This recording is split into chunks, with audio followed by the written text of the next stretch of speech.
Bismillahirrahmanirrahim. Assalamualaikum warahmatullahi wabarakatuh.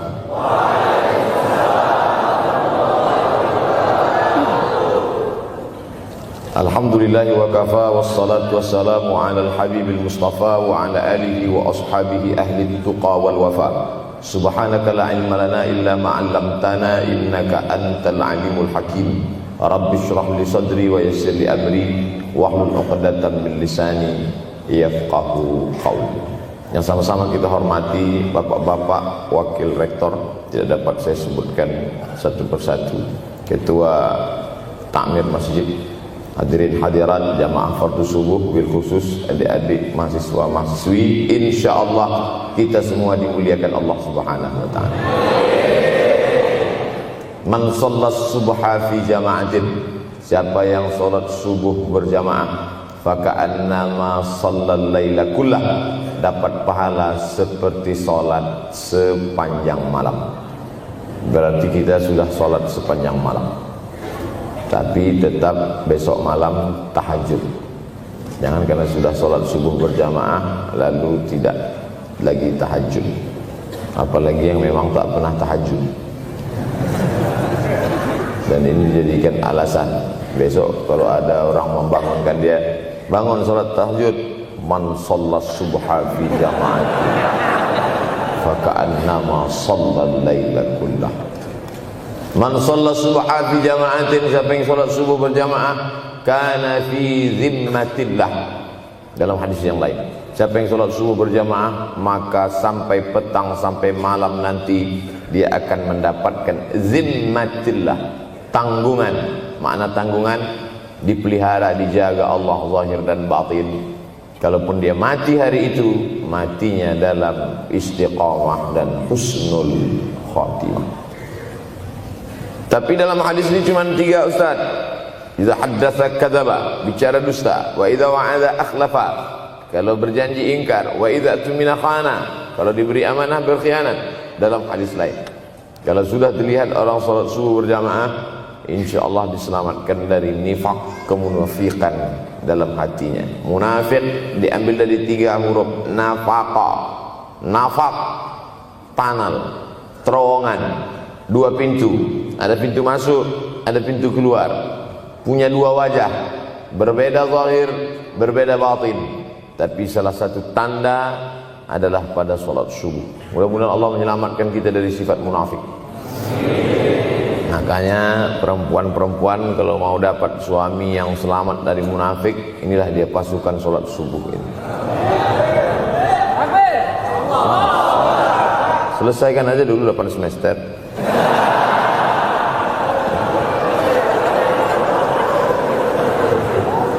Imam Abu Ja'far Al-Barzanji menulis dalam syairnya, walamma tamma min hamlihi, ketika sempurna hamil Aminah, syahrani 2 bulan, ala ashhuril aqwalil marwiyah, menurut riwayat yang masyhur, tufiya bil madinatil munawwarati abuhu Abdullah, meninggallah abuhu, bapaknya, bapak Nabi Muhammad SAW, Abdullah bin Abdul Muttalib bin Hashim bin Abdi Manaf bin Qusay, di kota Al-Madinah Al-Munawwarah. Ketika itu usia Nabi 2 bulan dalam kandungan. Setelah itu Nabi SAW pun lahir, dibesarkan dalam peluk cium kasih sayang Aminah. Lalu kemudian pada usia lebih kurang 4 tahun dibawa lagi ziarah ke makam ayahnya. Dan dalam perjalanan pulang dari ziarah itu meninggal pula Aminah. Apa pelajaran yang ingin diambil dari kematian ayah dan ibu Nabi ini? Banyak analisa sesuai dengan ilmu orang masing-masing. Bagi psikolog yang katanya pengaruh akal manusia itu dipengaruhi 4, maka kata mereka manusia ini berpikir itu dipengaruhi oleh pertama ayah, yang kedua ibu, yang ketiga bacaan, yang keempat lingkungan. Maka Allah ingin membersihkan Nabi Muhammad sallallahu alaihi wasallam dari 4 ini. Apakah akal Nabi Muhammad itu dipengaruhi oleh ayahnya? Tidak, karena dia tidak sempat bertemu. Apakah Nabi Muhammad SAW itu akalnya dipengaruhi oleh ibunya? Tidak, karena 4 tahun sudah meninggal dunia. Apakah Nabi Muhammad SAW itu dipengaruhi oleh bacaannya? Tidak, karena Nabi tidak bisa membaca. Walladzi ba'atsa fil ummiyina rasulan minhum. Allah yang mengutus dia kepada umat yang ummi, la yaktub wa la yaqra, tak menulis dan tidak membaca. Minhum, dan dia bagian dari mereka, dia juga tidak bisa tulis baca. Apakah Nabi Muhammad SAW itu dipengaruhi oleh lingkungannya? Tidak, karena di lingkungannya zina begitu bebas, tipu muslihat, dan dia tetap dengan jati dirinya bergelar Al-Amin, orang yang paling amanah menurut para psikolog. Tapi ada analisa lain. Mengapa ayahnya meninggal ketika dia berusia 2 bulan dalam kandungan, dan belum sempat pula dia mendapatkan kasih sayang seorang ibu? Di situ pula dia meninggal dunia, ibunya saat dia berusia 4 tahun. Maka salah satu analisanya adalah Allah ingin menjaga Nabi Muhammad SAW tidak sempat durhaka pada ayah dan ibunya, karena orang yang durhaka tak layak menjadi Rasul utusan Allah Subhanahu wa ta'ala. Makanya sehebat-hebatnya bapak Nabi Ibrahim bernama Azar. Apa kata Azar? Wa idh qala Ibrahimu li abihi Azara. Ingatlah ketika Ibrahim berkata kepada bapaknya Azar, atattakhidhu asnaman alihah. Mengapa engkau menjadikan berhala ini sebagai Tuhan, wahai bapakku Azar? Apa jawab Azar? La illam tantahi, kalau kau tidak berhenti menceramahi saya, la arjumannaka, aku lempar engkau pakai batu. Wahjurni maliya, tinggalkan aku untuk waktu yang sangat lama. Pergi sana, kata Azar. Apa jawab Nabi Ibrahim alaihissalam? Salamun alaika, selamat untukmu wahai ayahku Azar. Aku akan memohonkan astaghfirulaka rabbi, memohonkan ampun kepada Allah dosa-dosamu supaya diampunkan Allah. Innahu kana bi hafiyya, sesungguhnya Allah amat sangat sayang dan mengabulkan doa-doa. Nabi Ibrahim sempat bertemu dan tidak melawan. Tapi Nabi Muhammad SAW beda dengan Nabi Ibrahim. Allah buat Ibrahim tidak melawan, tapi ayahnya menjadi durhaka kepada anak.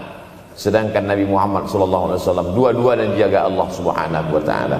Nabi Muhammad dijaga sehingga tidak sempat durhaka kepada Abdullah dan Aminah, dan Allah pula menjaga Abdullah, menjaga Aminah, sehingga tidak sempat menyakiti manusia yang paling mulia, Nabi besar Muhammad sallallahu alaihi wasallam.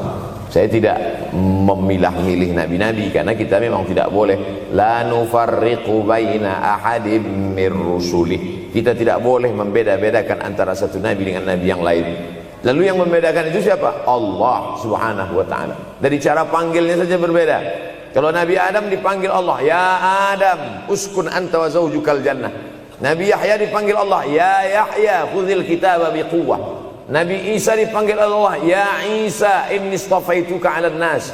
Tapi Nabi Muhammad sallallahu alaihi wasallam, Allah tidak pernah manggil dia ya Muhammad. Allah panggil dia dengan 2 sebutan. Pertama, ya ayyuhar rasulu balligh, wahai rasul.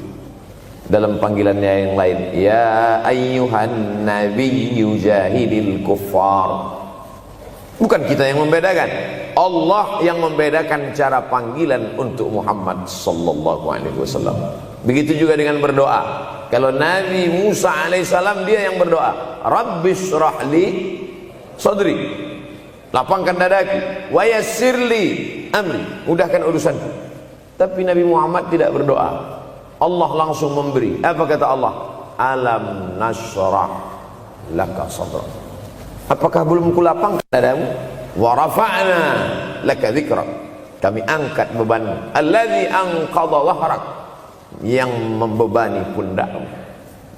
Belum dia berdoa, sudah dikabulkan Allah, karena janji Allah kepada dia, wala saufa yu'tika rabbuka fatarda. Apapun yang kau mau, akan kuberi. Salah satu penyebab Allah memberi apa yang dimau sebelum meminta adalah kalau tidak pernah durhaka kepada orang tua. Oleh sebab itu judul yang diberikan kepada saya, Ustaz Abdul Somad, nanti tablik akbar di kampus Universitas Ahmad Dahlan. Apa temanya? Biasanya saya diberikan tema untuk anak-anak muda meraih masa depan bebas narkoba dan pacaran. Apa temanya untuk anak-anak muda? Bagaimana pokoknya. Tapi di Universitas Ahmad Dahlan saya diberi tema. Apa temanya? Birrul walidain. Masya Allah. Saya bilang alhamdulillah. Untung saya nggak dikasih tema birruz zaujatain. Artinya apa? Sehebat apapun prestasi akademikmu, kalau sampai tidak memuliakan orang tua, hampa di hadapan Allah Subhanahu wa ta'ala. Ada seorang laki-laki, kata Nabi, kalau nanti dia datang kemari minta doa sama dia karena doanya makbul.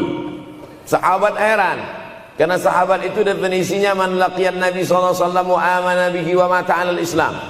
3 definisi sahabat. Orang yang berjumpa dengan Nabi, beriman dengan Nabi, dan matinya dalam keadaan Islam. Maka itu disebut dengan sahabat menurut ilmu hadis.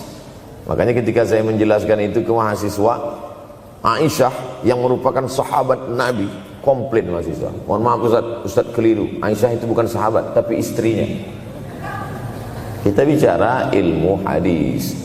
Makna sahabat man laqiyan Nabi, berjumpa dengan Nabi, wa amana bihi, beriman dengan Nabi, wa mata 'alal Islam, mati dalam keadaan Islam. Abu Lahab ketemu dengan Nabi tapi tidak beriman dengan Nabi dan mati dalam keadaan kafir, maka tidak masuk golongan sahabat. Tapi ini ada seorang laki-laki hidup sezaman dengan Nabi dan Nabi mengenal dia, dan Nabi berpesan nanti kalau dia datang ke kota Madinah minta doa dari mulutnya karena doanya dikabulkan Allah Subhanahu wa ta'ala. Sahabat heran, kami yang hidup bersama engkau, kami yang berperang bersama engkau, kami yang sholat di Masjid Nabawi bersama engkau, kenapa doa dia lebih makbul daripada kami? Malah kami meminta doa dari mulut dia. Tapi tidak boleh membantah dan melawan Nabi. Pokoknya nanti kalau dia datang kemari minta doa kepada dia. Setelah Nabi Muhammad SAW meninggal dunia, laki-laki itu pun sampai ke kota Madinah, berjumpa dengan sahabat. Sesuai dengan yang dijanjikan Nabi, mereka pun meminta doa kepada dia. Namanya Uwais Al-Qarni. Makanya Uwais Al-Qarni tidak ada masuk dalam buku biografi sahabat. Kalau mau mencari biografi sahabat Nabi, buka kitab namanya Al-Isabah fi Tamyizis Sahabah, atau baca juga Usudul Ghabah fi Ma'rifatis Sahabah, atau baca juga Al-Isti'ab fi Ma'rifatil Ashab. Itu memang buku biografi isinya sahabat Nabi semua. Sahabat Nabi klasifikasi. Yang pertama Al-Ashra Al-Mubasysyaruna bil Jannah, 10 sahabat yang dijamin masuk surga. Level kedua sahabat Nabi yang ikut perang Badar. Berikutnya sahabat Nabi yang masuk Islam sebelum hijrah. Berikutnya barulah ujung sahabat Nabi masuk Islamnya setelah hijrah, setelah Islam kuat, barulah dia masuk Islam. Tapi nama Uwais Al-Qarni tidak ada di dalam, karena dia tidak cukup syarat untuk menjadi sahabat, karena dia tidak pernah berjumpa langsung dengan Nabi Muhammad sallallahu alaihi wasallam. Tapi kenapa doanya makbul? Ternyata dia tidak berjumpa dengan Nabi bukan karena dengki, bukan karena musuh, bukan karena tidak beriman. Dia tidak jumpa dengan Nabi, salah satu sebabnya adalah karena dia menjaga ibunya di Yaman. Makkah di tengah, Yaman di bawah, Syam di atas, negeri Syam. Tak ada hubungan dengan negeri paman Syam. Syam di atas, Yaman di bawah, Makkah di tengah. Liila fi Quraisy, perjalanan orang Quraisy. Ila fihim rihlatash shita'i was-shaib, perjalanan syita musim dingin, shaif musim panas. Musim dingin mereka ke Yaman, musim panas mereka pergi ke negeri Syam. Kenapa dingin ke Yaman? Karena Yaman ini kalau musim dingin tidak terlampau dingin, salju tidak turun. Kalau pergi ke negeri Syam, salju turun. Palestina, Yordania, Suriah, Lebanon. Suriah, Lebanon ada salju. Maka musim panas Nabi pergi ke negeri Syam, karena kalau musim panas di Yaman panas sekali. Sedangkan ke negeri Syam panasnya tidak seberapa. Perjalanan orang Arab Quraisy ini diceritakan Allah, di negeri Yaman itulah tempat kampung Uwais Al-Qarni. Tidak sempat dia berjumpa dengan Nabi, tapi doanya lebih makbul daripada orang-orang yang berada bersama Nabi, karena keutamaan berbakti kepada ibu. Kalau sama ayah boleh ngelawan Pak Ustaz? Enggak juga. Jangan ini nanti dijadikan dalil. Kamu kenapa lawan bapakmu? Ada seorang laki-laki. Ini kadang jamaah pandai motong-motong ceramah saya, hanya untuk mencari pembenaran. Sedangkan kita ngaji ini mau mencari kebenaran. 1000 dalil bagi orang untuk mencari kebenaran, tapi ada 1001 hujjah untuk orang yang suka mencari pembenaran. Nah, jadi kalau saya bicara tentang ibu, sesungguhnya ayah sudah masuk. Karena tanpa ayah kita juga bukan apa-apa dan bukan siapa-siapa. Walaupun jatah ayah sepertiga, sedangkan ibu lebih daripada itu. Man ahaqqun nas bi husni suhbati. Siapa orang yang paling layak mendapatkan baktiku ya Rasulullah? Ummuka. Summa man, siapa lagi? Ummuka. Summa man, siapa lagi? Ummuka. Summa man, abuka. Itu yang menyusun itu Nabi SAW, bukan saya. Itu makanya ibumu, ibumu, ibumu, bapakmu. Kenapa Nabi 3 kali? Kenapa Nabi menyebut laki-laki 1 kali, perempuan 3 kali? Karena ibumu mengandung, ibumu melahirkan, ibumu menyusukan. Siapa yang mau dapat 3 kali? Coba yang 3 ini. Mengandung, melahirkan, menyusukan. 3 ini belum bisa dilakukan oleh laki-laki dimanapun. Adapun merubah wajah sudah bisa. Makanya ada lady boy, wajah lady, betis boy. Tapi untuk mengandung tidak bisa. Ana Rahman, aku ini Rahman, kata Allah. Syaqaqtur rahim wa ja'altu lahu isman min ismi. Aku ciptakan satu makhluk di dalam perut perempuan, maaf, namanya rahim, dari namaku. Ini yang belum bisa dibuat dokter dimanapun di dunia ini, menciptakan rahim, belum bisa. Andai terpecah rekor ini, maka kebanggaan luar biasa bagi LGBT. Tidak bisa, sampai hari kiamat tidak akan bisa, janji Allah. Karena Allah mengatakan dalam hadis qudsi, Ana Rahman ja'altu lahu isman min ismi. Maka ada satu makhluk dalam perut perempuan yang diciptakan, diambil dari Asmaul Husna. Sehebat-hebatnya laki-laki, dari ujung rambut sampai ujung kaki tidak ada di tubuhnya ini yang diambil dari Asmaul Husna, tak ada. Bahwa namanya dari Asmaul Husna ada, Abdus Somad. Tapi ada makhluk di badannya diambil dari Asmaul Husna, itu hanya ada pada perempuan. Oleh sebab itu perempuan luar biasa. Makanya kampus Universitas Ahmad Dahlan memuliakan perempuan. Mana perempuan? Di atas letaknya.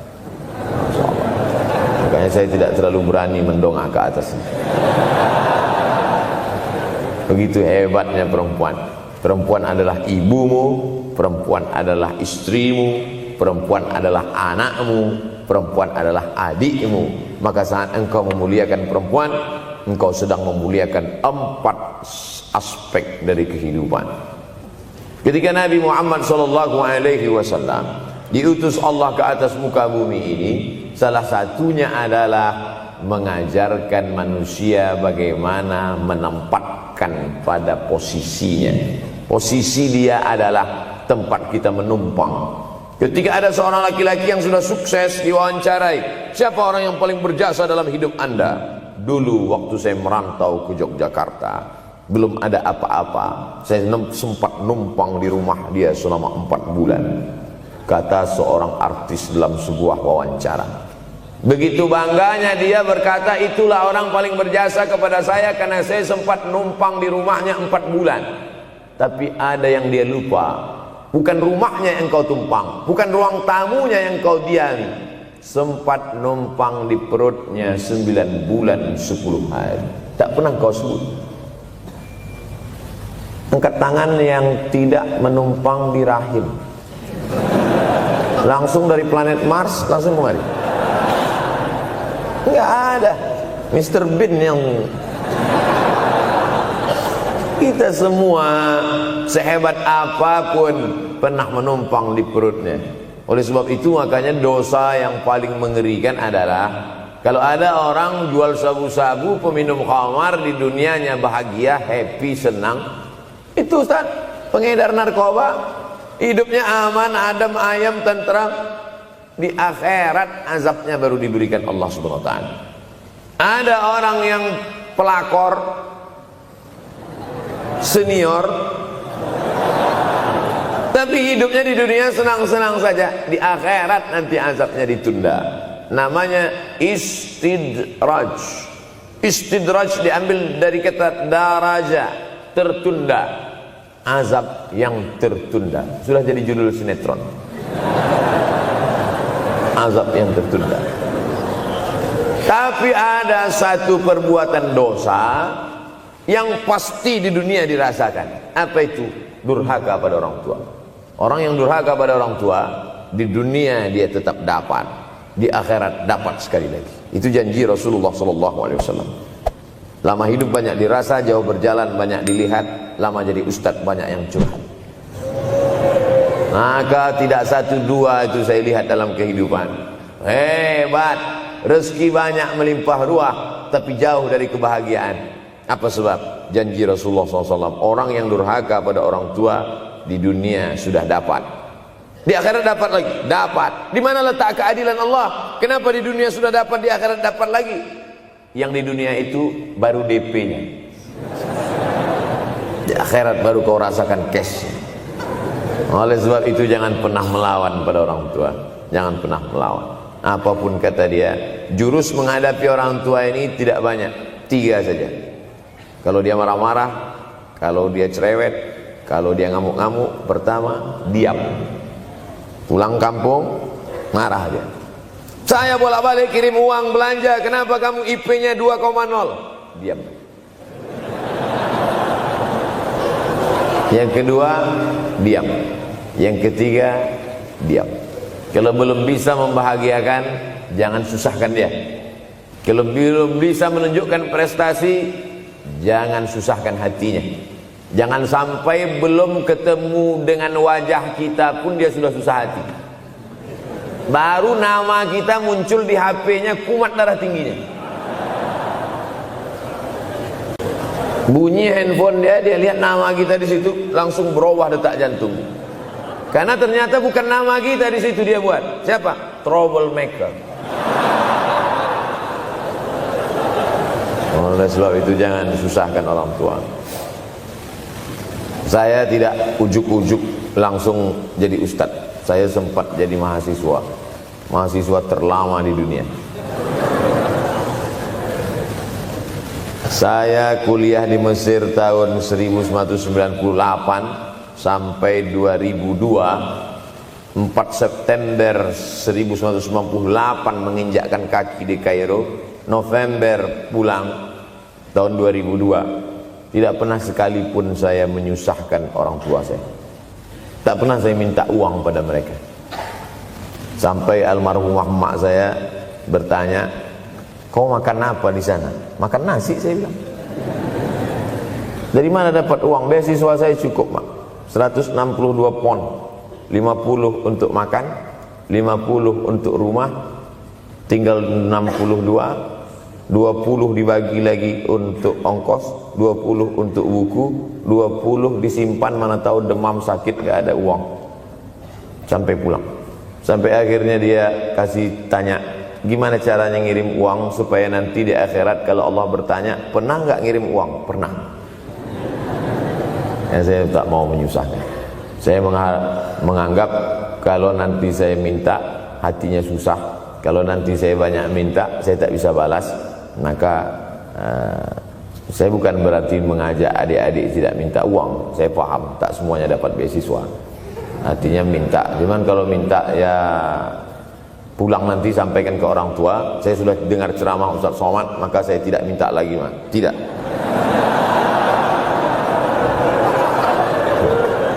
Tapi tolong dirapel setahun sekali aja. Kalau mau merasakan bagaimana sayang mereka, coba hilangkan sayangnya itu agak 1 bulan, 2 bulan, 3 bulan, itu baru terasa. Karena sifat manusia ini kalau sudah tidak ada baru terasa. Judul lagu Roma. Kalau dia masih ada di depan mata kita, masih dekat dengan kita, kita merasa dia biasa-biasa saja. Tapi kalau dia sudah tidak lagi ada, itu barulah. Oleh sebab itu coba kalau mau merasakan, kasih tahu dia, papa, mama, untuk biaya kuliah saya 1 semester ini tolong jangan kasih dulu. Saya mau jual koran dulu, saya mau kerja di Dorsmir dulu, saya mau kerja loper dulu, saya mau susah-susah dulu. Seketika saat kita tahu susahnya itu, tetes peluh keringat, air mata, di situ loh baru kita tahu, oh ternyata perjuangan mereka ini luar biasa. Saya tidak bicara ceramah saja, tapi dalam kehidupan saya pribadi dulu saya laksanakan, saya pernah buat, saya pernah kerjakan. Tapi tidak saya rencanakan itu, saya harus begini, tidak. Memang bagian dari takdir hidup.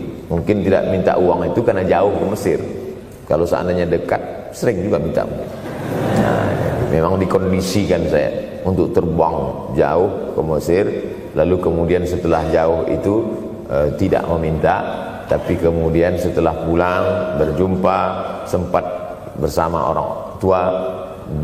Bulan Maret 2019 kemarin baru meninggal dunia ketika saya sedang ceramah di Madura, Pulau Madura, diundang oleh sahabat saya, kakak kelas di Mesir dulu, Dr. Fauzi Tijani. Dan pagi itu rencananya mau ziarah ke makam Kiai Khalil di Pulau Madura.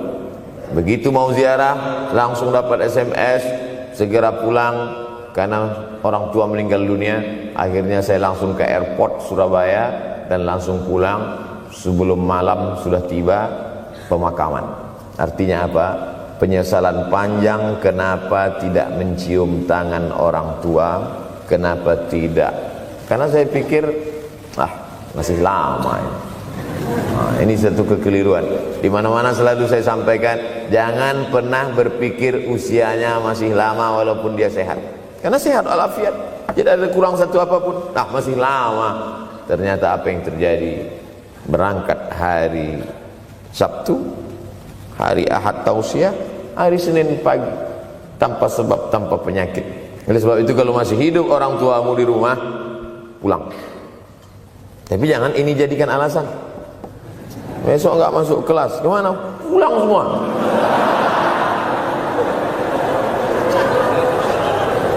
Pulang sesuai dengan kondisi, situasi dan keadaan. Pulang. Kalau masih bisa membahagiakan dia apa makanan kesukaannya, belikan. Suka makan apa dia? Belikan. Itu yang dia inginkan. Andai kita gendong dia dari Yogyakarta berangkat ke kota Makkah, sampai di Makkah tawaf 7 putaran, dari Safa ke Marwah, pulang lagi ke Jogja, belum tentu dapat membayar sekali teriakan dia saat mengeluarkan kita ke alam dunia ini. Jadi banyak orang terlalu membanggakan. Saya sudah banggakan dia Pak Ustaz, saya sudah bayarkan ONH-nya. Berapa? Baru DP-nya. Sudah merasa berbakti kepada orang tua? Belum. Makanya digunakan kata birrul walidain. Kenapa Allah tidak menggunakan kata husnul walidain? Hasan baik, jayyid baik, thayyib baik, khair baik. Tapi yang dipakai birrul walidain. Hanya satu-satunya kata untuk orang tua dipakai birrul walidain. Karena kata birru adalah sifat Allah Subhanahu wa taala. Makanya di antara Asmaul Husna ada Al-Barrut Tawwab. Allah yang punya sifat itu. Maka kita diharapkan berakhlak seperti akhlak Allah Subhanahu wa taala. Addabani Rabbi fa ahsana ta'dibi. Allah mendidik aku menjadi beradab sehingga adabku penuh. Allah Subhanahu wa taala tidak ada puji Nabi Muhammad SAW. Hai Muhammad yang salat tahajudnya sampai kakinya bengkak. Hai Muhammad yang hajinya tidak ada. Apa kata pujian Allah untuk Nabi Muhammad SAW? Wa innaka la'ala khuluqin azim. Akhlak agung dan mulia. Oleh sebab itu tak ada gunanya prestasi S1, S2, S3, postdoktoral, profesor kalau tidak berbakti kepada orang tua. Makanya orang tua itu levelnya langsung setelah Allah. Wa qadha rabbuka alla ta'budu illa iyyah. Langsung wa bil walidaini ihsana. Ihsan. Lihat lagi penggunaan kata ihsan dalam hadis Nabi. Jibril alaihissalam datang, rambutnya tidak berdebu, bajunya sangat putih bersih, tapi tidak ada orang yang kenal. Diriwayatkan oleh Sayyidina Umar ibn al-Khattab radhiyallahu anhu, aku melihat ada seorang laki-laki rambutnya sangat hitam dan bajunya sangat putih, tapi kami tidak ada yang kenal. Ini tiga indikasi ini menunjukkan kebingungan. Kalau ada orang rambutnya sangat hitam dan kita kenal, berarti dia memang orang situ, memang tinggalnya di situ. Tapi dia kalau orang perantau, rambutnya pasti berdebu karena tinggal di gurun pasir. Sekarang kan banyak tuh anak-anak muda yang rambutnya berdebu. Itu berarti orang jauh, bukan orang Jogja. Bajunya sangat putih, tapi kami tidak kenal. Kalau bajunya agak-agak kotor, berarti dia musafir. Pantas kalau kita tidak kenal. Tapi bajunya sangat putih, berarti dia memang orang situ. Tapi kami tidak kenal. Kata Umar bin Khattab, rambutnya sangat hitam, bajunya sangat putih, tapi kami tidak kenal. Dan dia duduk berhadapan dengan Nabi, lututnya dekat dengan lutut Nabi, tapi kami tidak kenal. Dia bertanya tentang iman, dia bertanya tentang Islam, dia bertanya tentang ihsan. Setelah selesai baru Nabi bertanya, Umar, ya, kamu tahu siapa tadi yang datang bertanya tentang iman, Islam dan ihsan itu? Tidak. Jibril yu'allimukum dinakum. Tadi yang datang itu adalah Jibril alaihissalam. Orang selevel Umar bin Khattab tidak kenal Jibril. Ada orang Indonesia baru ketemu Jibril.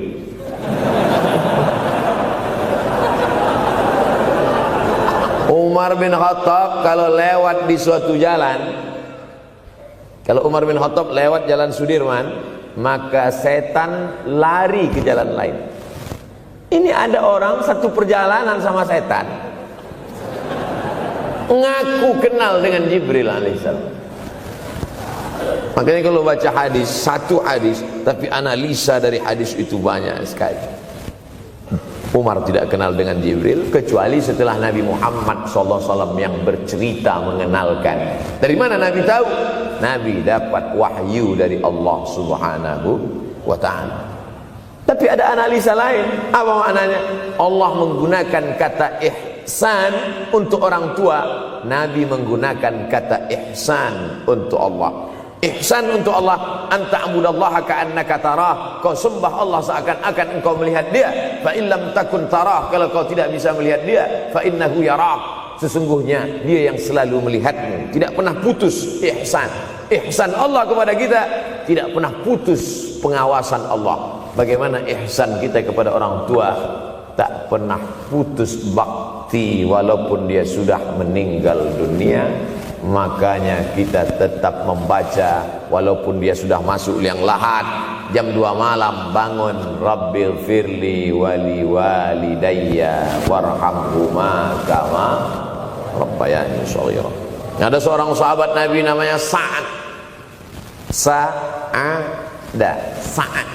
sudah jadi bahasa Indonesia. Banyak juga orang Indonesia laki-laki sifat Sa'ad. Orangnya Sa'id, artinya bahagia. Sa'adah, kebahagiaan. Jenenge sapa? Sangadah. Itu dari bahasa Arab.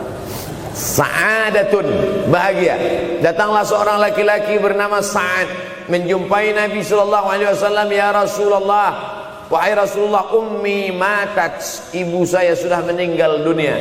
Afa atasaddaqu anha, kalau saya bersedekah kira-kira pahalanya sampai apa tidak untuk almarhumah ibu saya?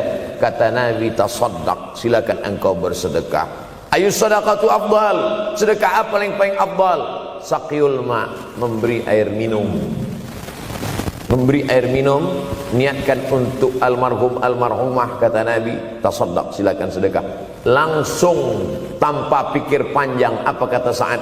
Idzan ahfiru bi'ran, kalau begitu saya gali sumur sekarang juga, sumurnya saya wakafkan dengan niat almarhumah.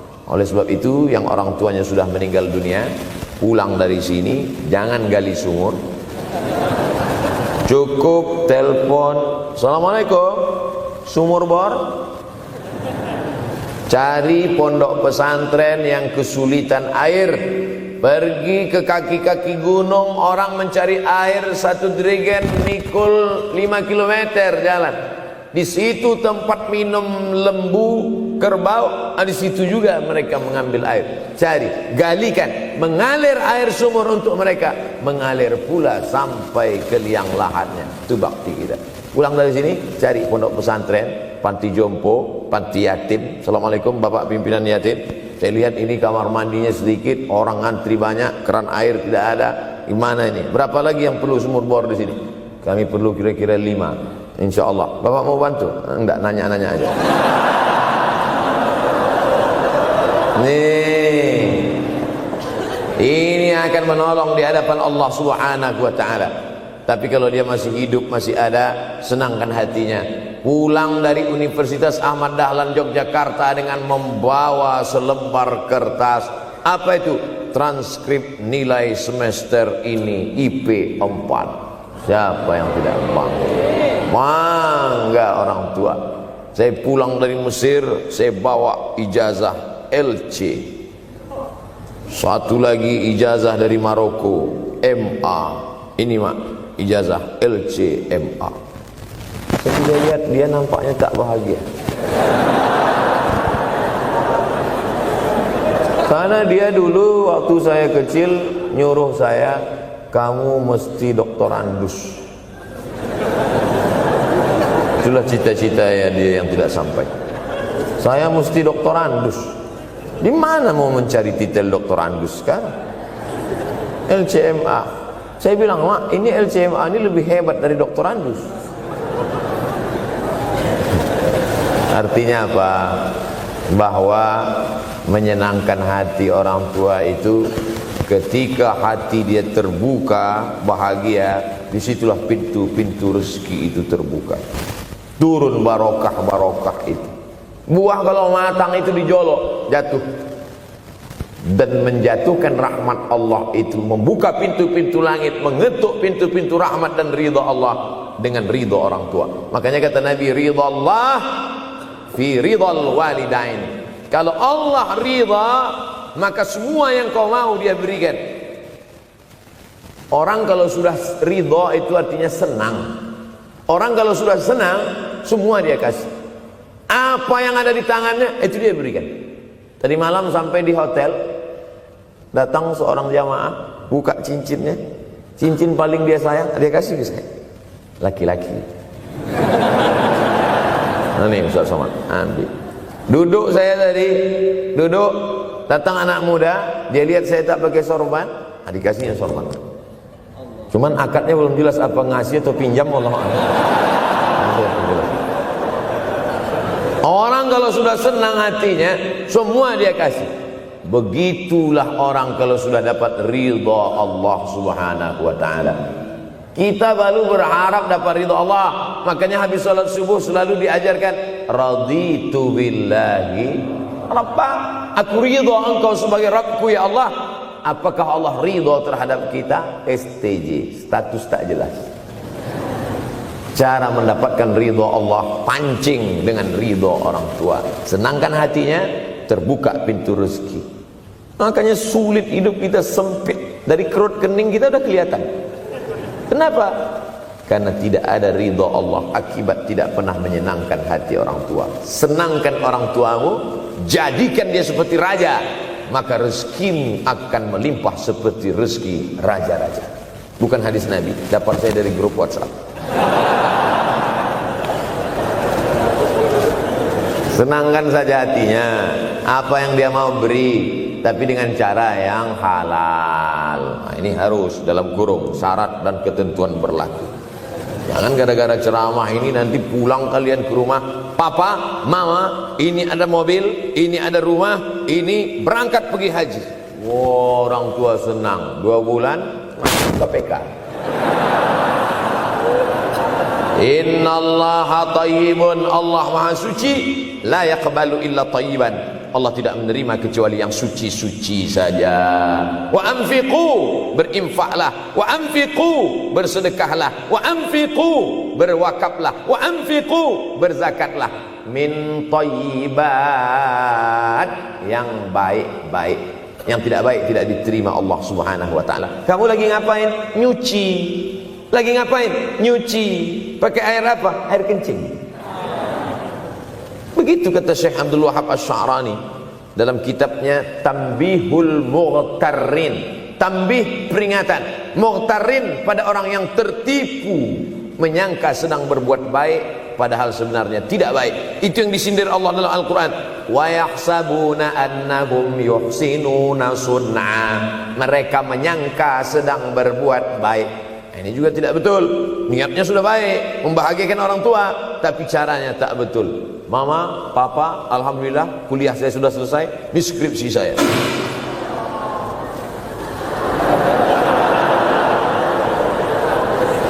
Masya Allah. Bayangkan kalau kiamat tiba-tiba terjadi. Begitulah agaknya terkejut nih kita.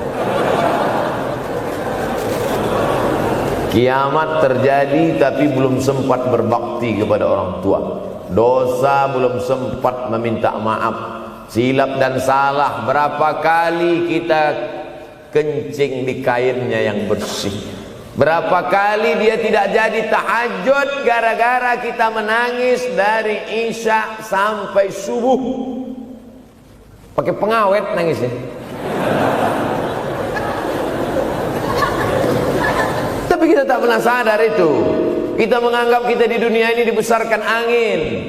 Kita menganggap kita ini bangsawan, bangsa yang hidup di awan. Berapa kali dia tidak jadi sholat duha gara-gara kita kencing. Berapa kali nasi yang sudah mau disuap masuk ke mulutnya tak jadi. Bahkan dia tidak makan sama sekali. Dan berapa kali makanan dia belikan hanya untuk susu, hanya untuk menyenangkan kita. Pernah kita balas. Dan dia tidak pernah minta balas itu. Oleh sebab itu, siapa yang mengingatkan? Abdul Somad diberikan judul berat ini. Judul yang paling berat ceramah tentang orang tua, tentang ibu, tentang ayah. Jarang saya mau menerima judul-judul pengajian. Ini pun dikasih tahu setelah sampai di sini. Maka saya belok-belokkan dikit.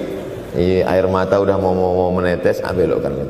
Nanti kalau saya nangis di sini, siapa yang ceramah kalau saya nangis? Oleh sebab itu maka yang orang tuanya masih ada, beruntung dan bertua, bawakan dia rumah makan. Ada sahabat saya namanya Ustadz Lukman di Pontianak. Pontianak, bukan Kuntilanak. Mereka punya program namanya Bawa Ibu ke Rumah Makan. Keren nama programnya. Bawa orang tua ke rumah makan. Nanti hari libur adik-adik, anak-anakku sekalian, libur bawa ayah, bawa ibu ke rumah makan. Ketika Ustadz Lukman cerita itu ke saya, Ustadz Somad, kita punya program baru nih. Apa nama programnya Ustadz? Bawa ibu ke rumah makan. Alhamdulillah Ustadz Lukman, seluruh rumah makan di Pekanbaru tempat tinggal saya itu, semua sudah saya bawa. Emak almarhumah saya bawa sup tunjang, saya bawa rendang, saya bawa goreng ayam, saya bawa goreng puyuh, saya bawa. Cuman ada rumah makan ular sawah itu yang tak saya bawa singgah. Lain dari itu sudah saya bawa. Tak ada penyesalan dalam hati. senangkan hatinya. Apa pakaian yang dia suka? Orang tua itu tidak minta yang besar, asal ada sih. Pulang dari Yogyakarta sampai ke rumah, ini tadi ada nampak sedikit tanda terkenang, kalau banyak makan sendiri. Ketika dia senang melihat itu, bahagia hatinya, nampak senyum di tepi bibirnya, pada saat itulah rahmat Allah terbuka. Pada saat itulah ridha Allah datang. Mengapa sulit mencari pekerjaan? Mengapa payah mencari penghidupan? Salah satu yang mempersempit ridha Allah itu adalah karena tidak berbakti kepada orang tua. Oleh sebab itu maka judul tema yang diberikan birrul walidain, berbakti kepada orang tua, bahagiakan. Ini ada juga ini anak-anak yang sudah sukses ini, papa, mama sudah meninggal, papa jangan risau, silakan terbang ke Yogyakarta, ada adik di sana, silakan terbang ke Surabaya, ada kakak di sana, silakan terbang ke Kuala Lumpur, ada keluarga di sana, jangan hiraukan. Kata bapaknya, kalian terbangku saja kalian pikirkan, kemana aku hinggap tak kalian pikirkan. Ada sebagian orang ketika ibunya meninggal dunia, marah dia, mengamuk dia anggap kebahagiaan itu sudah hilang, padahal membahagiakan orang tua dua-dua adalah tanggung jawab kita. Kalau dua-duanya sudah tidak ada Pak Ustadz, masih ada keluarga, al-khalah bimasabatil saudara ibu, kakak ibu, adik ibu, sama seperti ibu, sambung lagi silaturahim, buat dia senang, buat dia bahagia. Man ahabba yubsatalahu fi rizqihi, siapa yang mau lapang rezekinya, wa yunsa'alahu fi asarihi, dipanjangkan umurnya, falyasil rahimahu, hendaklah dia menyambung tali silaturahim. Saya ceramah di satu kota. Sampai di kota itu saya melihat rumah besar, megah, mewah, seperti istana. Cuman saya segan mau nanya, nggak mungkin saya tanya, Pak, ini hasil dari apa? Saya tengok, saya ngangguk. Kawan-kawan saya yang ikut di situ seperti ngelihat kucing semuanya. Mantap. Setelah dulu makan, habis makan minum, habis itu Sohibul Bait yang punya rumah pun cerita, Ustadz Abdul Somad, iya Pak. Dulu ini hanya bambu-bambu yang dikasih daun, yang dikasih terpal. Tempat apa Pak? Tempat ibu saya buat pengajian.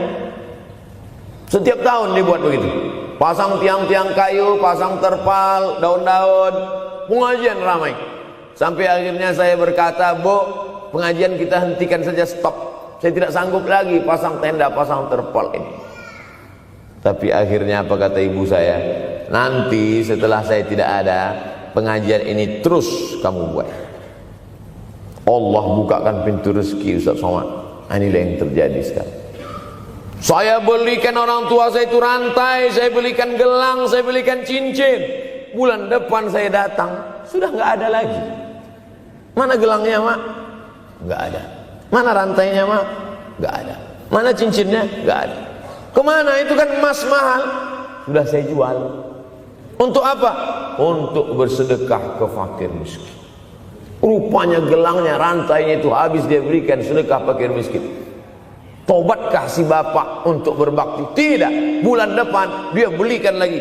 Sampai akhirnya diberikan Allah balasan melimpah ruah. Ternyata ini rahasia dari keberhasilan hidup, karena menyenangkan hati orang tua.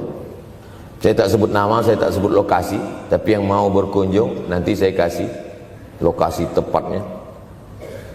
Saya kasihkan nanti alamat dari Google, saya kasih, supaya melihat secara nyata. Kalaulah rezeki itu hanya diberikan kepada orang yang bersungguh-sungguh, pergi pagi pulang petang, peras keringat banting tulang, maka tentu yang kaya itu adalah sapi yang membajak dari pagi sampai sore. Kalaulah kekayaan, keberhasilan itu diberikan yang paling pandai memanjat, maka tentu yang kaya itu monyet. Tapi Allah berikan kepada siapa yang dia ridhai. Dan penyebab ridha Allah itu adalah karena orang tua yang senang hatinya.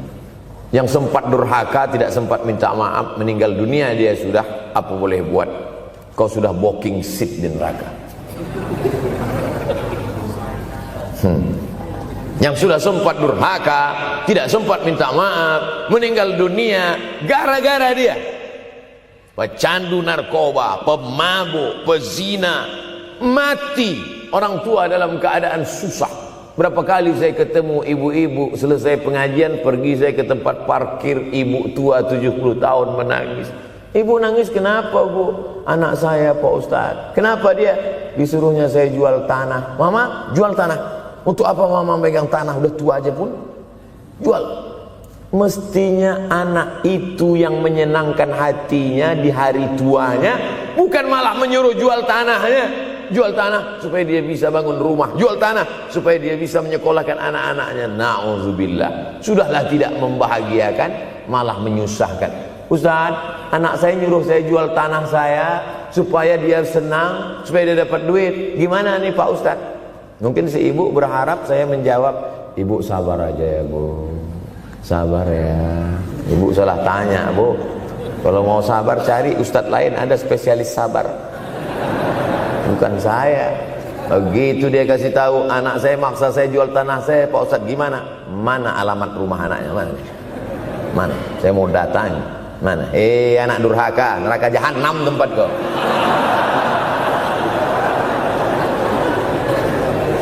Tak mau dia ngasih alamat. Rupanya dia takut nanti anak saya malah marah sama saya, Pak Ustadz. Saya kasihan. Mudah-mudahan Allah berikan kekuatan pada ibu. Tapi cerita ini bukan satu dua contoh kasus. Ternyata zaman sanggup memperkarakan pengadilan hanya karena sebatang pohon kayu. Atau cuma saya yang dapat berita aja? Adik-adik ada juga dapat kiriman itu? Sanggup memperkarakan sebatang pohon kayu. Padahal kalau kau jual semua kebunmu itu, belum tentu dapat menebus. Datang seorang laki-laki mengadu kepada Nabi Muhammad SAW. Ya Rasulullah, ini bapak saya ini kurang ajar sekali. Bapaknya kurang ajar? Ambilnya harta saya ya Rasulullah. Gimana ini ya Rasulullah? Apa kata Rasulullah SAW? Anta wa maluka li abik. Anta sampai ke tempat kita jadi ente. Anta wa maluka, ente, harta ente, li abik, punya bapakmu. Jangankan hartamu yang di rumah itu, dirimu pun punya bapakmu.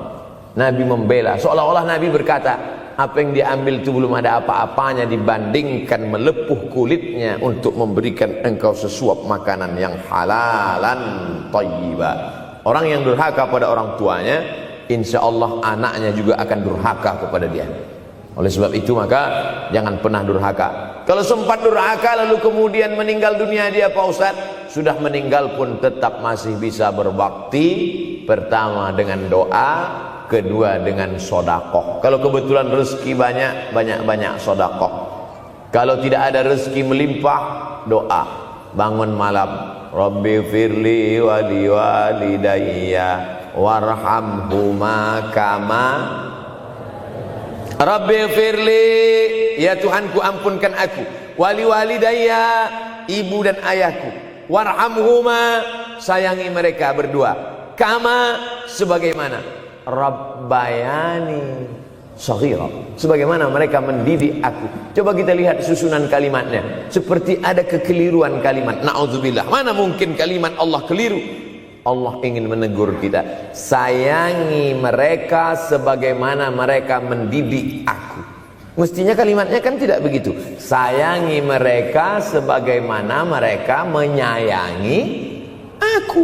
Tapi ternyata sayang belum tentu mendidik, tapi mendidik pasti sayang. Karena bunyi kalimatnya, sebagaimana mereka mendidik aku. Jadi banyak juga anak-anak ini tidak sayang karena salah didik. Disangka sayang itu dengan ngasih motor, disangka sayang itu dengan ngasih gadget, disangka sayang itu dengan ngasih transfer uang yang berlebihan. Belum tentu sayang. Dulu ada insinyur arsitek yang membangun salah satu rumah keluarga saya. Kuliahnya di Jogja. Cerita dia, dulu saya kuliah di Jogja, Ustadz Abdul Somad, insinyur. Terus teman kami sakit di kos-kosan. Kami bingung mau nelpon siapa. Akhirnya datang mobil mewah, parkir polisi, tentara, ramai. Barulah kami tahu rupanya dia anak menteri. Jadi sayang orang tua itu bukan mesti dibelikannya apartemen, dibelikannya mobil, belum tentu. Boleh jadi itu justru menjerumuskan anak. Diberikan apartemen, diberikan mobil mewah. Habis 2 bulan kena virus HIV AIDS. Tapi kalau dibuatnya kita jauh, saya yakin adik-adik kuliah di Universitas Ahmad Dahlan, ada yang dari timur Indonesia, ada yang dari Sumatera, lalu kemudian di tengah kesendirian, belum makan, uang kos belum bayar, transfer macet, datang setan berbisik, hei, sebetulnya kau anak yatim piatu yang dibuang. Bukan. Orang tuamu bukan tidak sayang, dia hanya sedang ingin mendidik supaya engkau menjadi anak yang mandiri. Maka nanti kalau sedang duduk termenung gitu, tiba-tiba datang bisikan, pergilah cari jembatan, terjunlah. Maka saat itu katakan dalam hatimu, lawan, hei setan.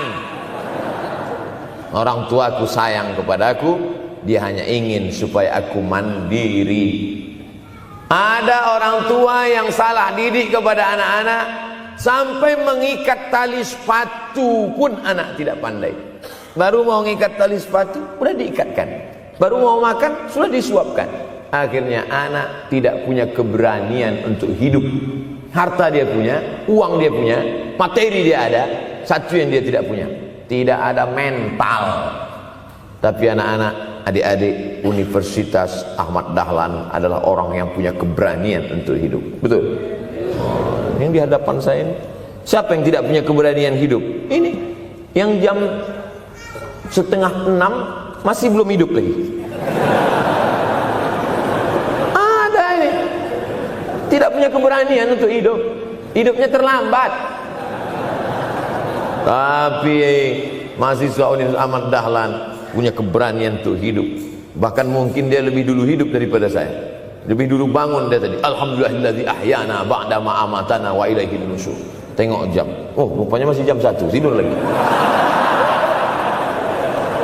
Saudara yang dimuliakan Allah Subhanahu wa taala. Maka my life, my adventure. Hidup saya adalah petualangan saya. Ini yang mau kita harapkan. Berani menghadapi tantangan. Ada orang yang menganggap hidup ini ya simpel-simpel aja lah Pak Ustadz. Tapi ada orang ingin hidup ini penuh dengan perjuangan. Sama seperti makanan. Ada orang simpel aja, nasi, kecap, telur rebus, dah cukup. Tapi ada orang mau ada goreng ayamnya, ada rendangnya, ada supnya, ada tom yamnya, ada lengkap semua. Begitu juga hidup ini. Ada orang yang simpel aja, ambil goreng ikan, makan. Tapi ada satu lagi enggak, pergi naik mobil sampai ke tepi hutan, naik motor, habis itu nyewa speedboat sampai di tengah laut mancing, ujung-ujungnya ikan juga. Yang dia nikmati bukan ikannya, tapi yang dia nikmati adalah proses untuk mendapatkan ikannya. Faham? Itu enaknya ngomong sama mahasiswa. Coba kalau yang masyarakat biasa, kita udah capek cerita, selesai ada pertanyaan, Ustadz maksudnya tadi apa ya? Aduh, capek gitu. Saya terus terang kalau ceramah di depan mahasiswa ini bangkit semangat saya lagi. Ini sekarang rasa-rasa umur 24. Tapi begitu nanti sudah mulai agak jauh dari mahasiswa, balik 42.